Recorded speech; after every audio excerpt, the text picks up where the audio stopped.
Welcome to Bearhill Husky. My name's Valentine, and together with my wife Veronica, I'm one of the owners of Bearhill. 20 years ago, we started out with a dream to share our passion for dogs and nature with our guests, and now we are here in Viiksjärvi, and we are facing some interesting new and exciting developments. So 2016 we managed to buy this land, and then in 2017 we started to build.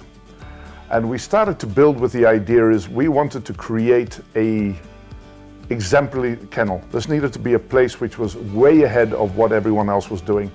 We wanted to focus on sharing our passion in our own way, in our own tours with the guests. I must say we actually managed to achieve those, the way we built the kennel was pretty close to what we had planned.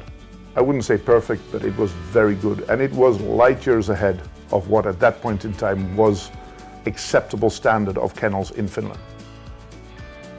It has always been an idea of Bearhill to promote and help dog drivers. We've been in the shoe of the little guy who had to work for the big guy. And what we decided is if Bearhill can become the big guy, but work to help the little guy, not be exploitive of the little guy, but work to help. We want to provide good facilities for our staff and our friendly kennels, our colleague kennels to work.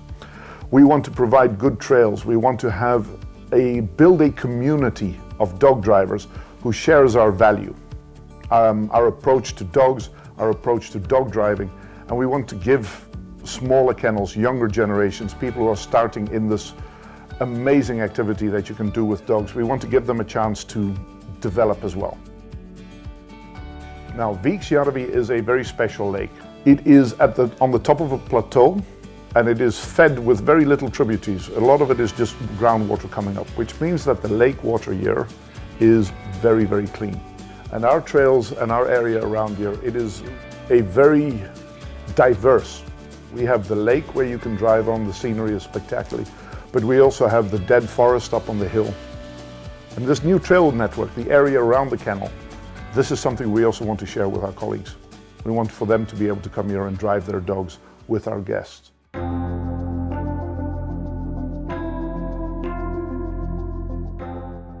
Right in the middle of the kennel, we are building a kennel service building. It is basically one big building. It is about 300 square meters that will be dedicated to the dogs, the feeding of the dogs, the care of the dogs, and then some of it will also be for our staff, that it can make their life easier. But the point being is that over the years, as our community of dog drivers has grown, it has outgrown the facilities we have. But now we have a chance to basically make the facilities so that they work better for everyone. The kennel building itself, it is going to have a dog food storage, a walk-in freezer. It will have a vet station, it will have indoor sick bay kennels, it will have a food preparation room which is about the size of this building, this room we're sitting in now. It will have drying facilities for dog gear, it will have storage things for our staff, it will have offices for the kennel records and things, it will have a service station to maintain some of the gear that we have. So it is a very all-in concept. And the one thing that we're trying to do is we're trying to do it no expense spared. If you think about it, we are feeding 100 meals 2-3 times a day, every day, the whole year round. Not only that, in wintertime, we need to cater to another 150 meals extra every day because we have our other kennels coming to help. Now, all this needs to be prepared, this food, in an area, in a room. There has to be a kitchen for that. However, what I very often see in the dog world is that people go, well, it's only dogs that we're feeding, so a repurposed old container shed with the bare necessity and plumbing is good enough to do this. And that I do not want.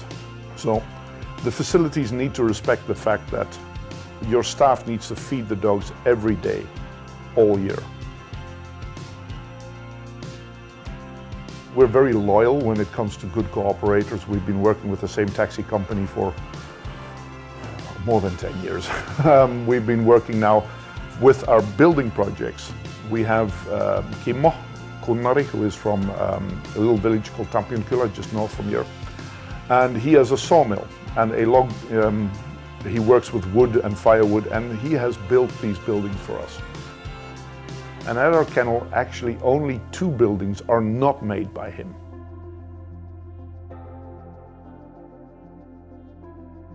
One of the other buildings that we are going to have is what we call the musher building.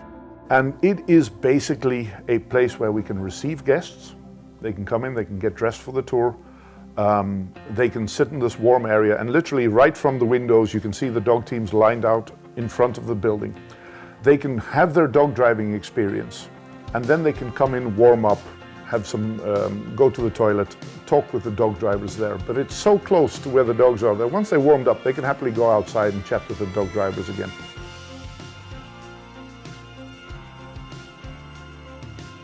Last winter, we had a chimney fire in the kotta. The guests were cold, they came back into the kotta, they fired up a huge fire, and the flames went into the chimney and ignited some built-up soot in there. And then, as a stroke of bad luck, the second fire brigade engine, who was supposed to bring water to put out the fire, actually crashed off the road. And that meant that they didn't have enough fire or enough water to put out the fire properly, which meant that they had to let it burn down. This summer we're putting it back up. However, we are improving it. We have extended certain sides of the wall. We have now built a little kitchen in there. There's plumbing coming in, and the layout has become a little bit different. We've kind of learned from the mistakes. All the things that didn't really work for us last time, we've improved now. What will happen, or what we're hoping to do, is in the next couple of years is we're going to develop the tours a little bit more focused on where the guests sit. And you get to go out on an adventure with a dog team which is being driven by a guide. And these guides can give you insights into the dog team. As it is moving, as it is traveling, they can talk about the characters of the dogs, they can talk about the interactions that's happening, and they can basically bring that dog team to life. A lot of the infrastructure that we're building, the new kennel building and these things, they're actually made to facilitate this, to help this new type of tour, this new way of running dogs, become a reality. When our guests arrive, I think that what makes them happy is the fact that, first of all, the dogs are amazing. You know, they are amazing characters, they're amazing animals. They are both as tough as nails. You know, these dogs can run through snowstorms, they can, go through deep snow into storms, and at the same time, they are amazingly, friendly, playful, interactive. Not all of them, but most of them. But also what makes them happy is that we're passionate. We enjoy sharing this. You can see when you join our tours, there's a bunch of people here who enjoy working with dogs, and they enjoy talking about dogs, and they enjoy owning dogs, and they enjoy working dogs. And we want to share that. We have a sales team which will talk to you well. We will take your booking, we will pick you up on time in a nice taxi.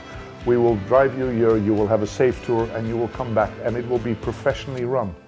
It will be clean, it will be organized, it will be respectful of you, and it will be respectful of the animals. People see that. They walk in and they can see that it works. It is done by people who are not only passionate about what they do, but also good at what they do.